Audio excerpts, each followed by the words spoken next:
What's going on? Okay, this is a continued series, obviously, by the part two. If you have no idea what's going on, I'm sorry. I'll have a link to the first part, the first video, and it it has a link to an exhaustive link to the other videos that have been posted on this. I think with the exception maybe of "Shall Not Be Infringed" replied, but there'll be some stuff on this that stands alone. The scenario is as follows. We've hiked and we're trying to survive in a condition to where stores and things like that aren't readily available, and we've actually made it to the water where we're going to row. We're going to take to the water and we're going to row on home.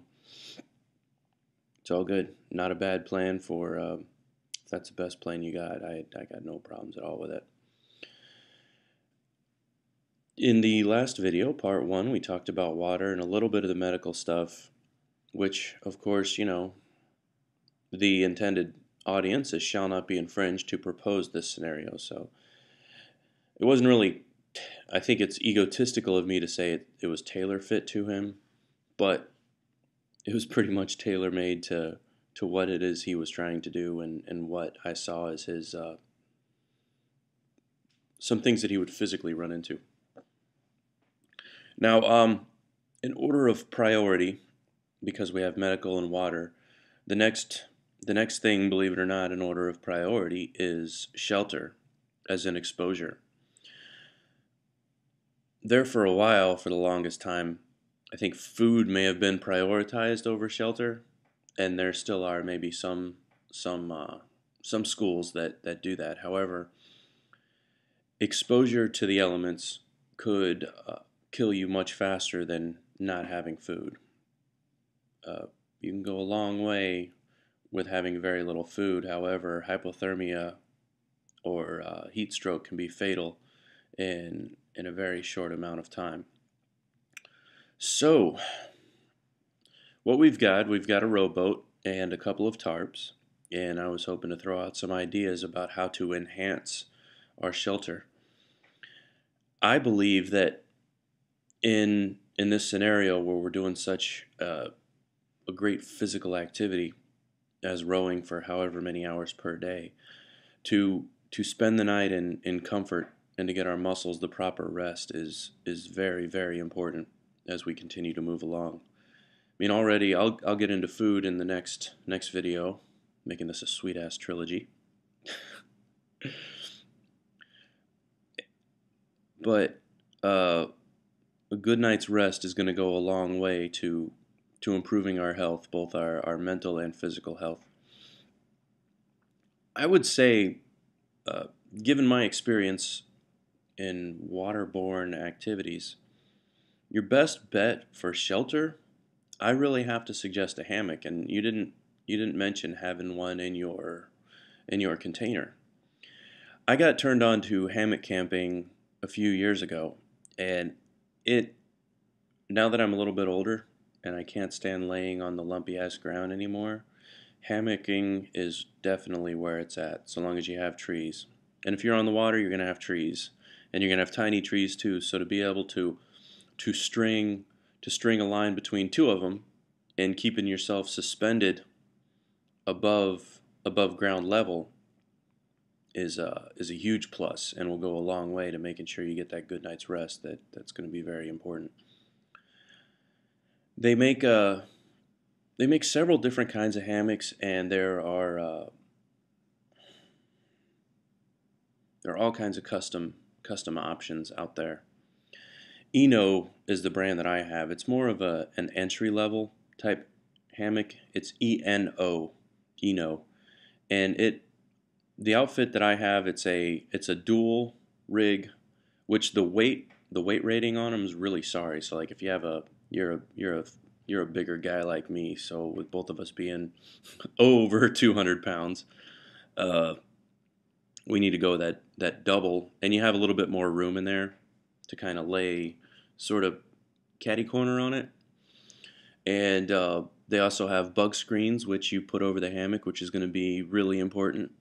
some sort of an insect repellent scenario, and they have a tarp. Now, the tarps that Eno has, like my particular tarp, is a higher visibility one, which in current circumstances, a high visibility tarp is pretty much a good thing. And but in your case, you may want to look at what their offerings are for a more concealable type tarp. I think it's a really cool idea worth looking into for your scenario. They pack up tight too, so your whole rig could be the size of oh, I don't know. I mean, I could show you what one looks like, but the hammock takes up about that much space, and the tarp takes up about that much space, and the mosquito netting takes up even less space. And you pack a couple of stakes, and you're going to be very comfortable. Shug Emery, I'll have a link to his site.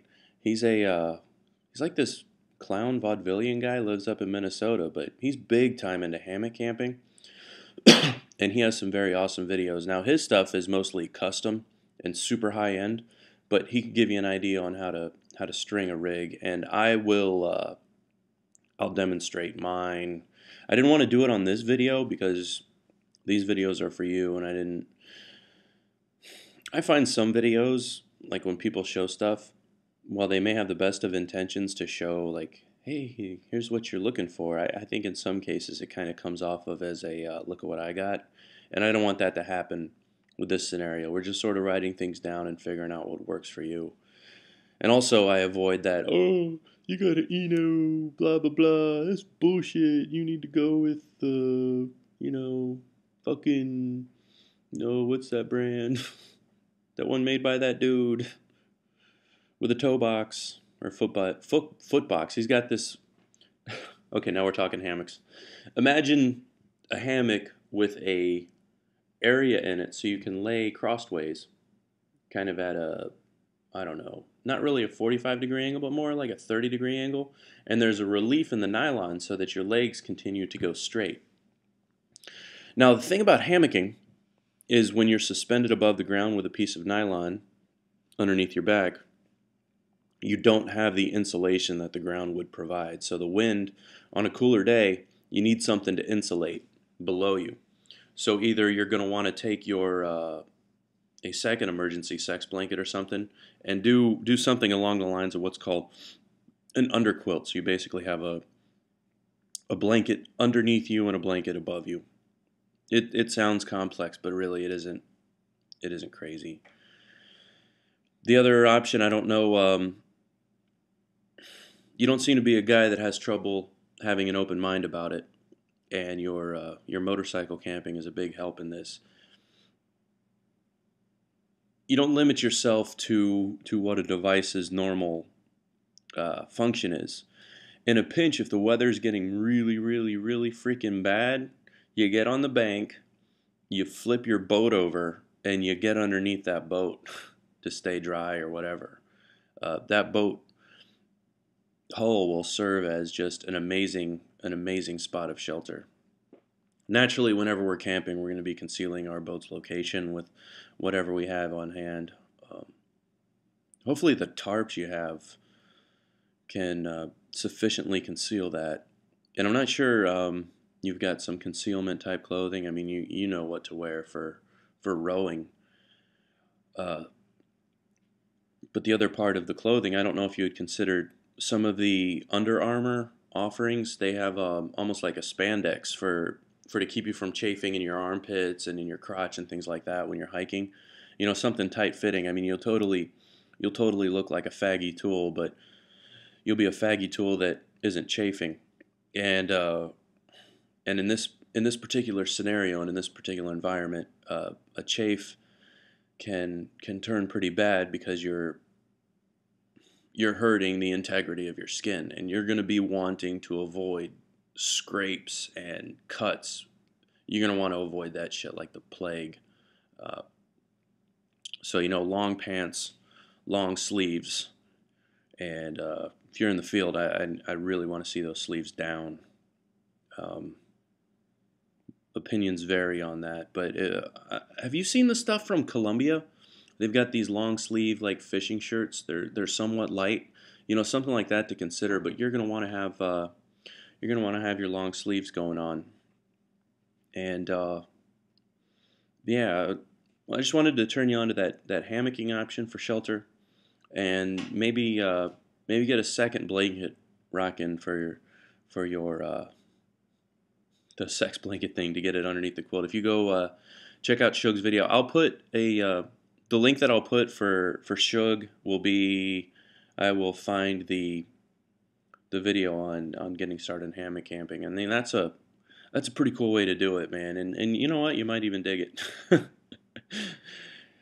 Because no matter how hard you look when you're setting up a tent, which setting up a tent will be a pain in the ass for what you want to do, man alive, no, you always find a stick or something. And the other part about the hammock, you could alter it and use it inside the boat. Go across maybe the gunnels or something and secure it and have a pretty cozy little bed like there, just like that. And the tarps, of course, we can rig to maybe put some covering on that boat. So yeah, shelter.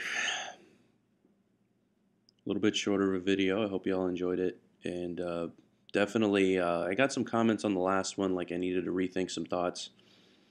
It isn't the easiest thing in the world to describe vocally everything that's an option.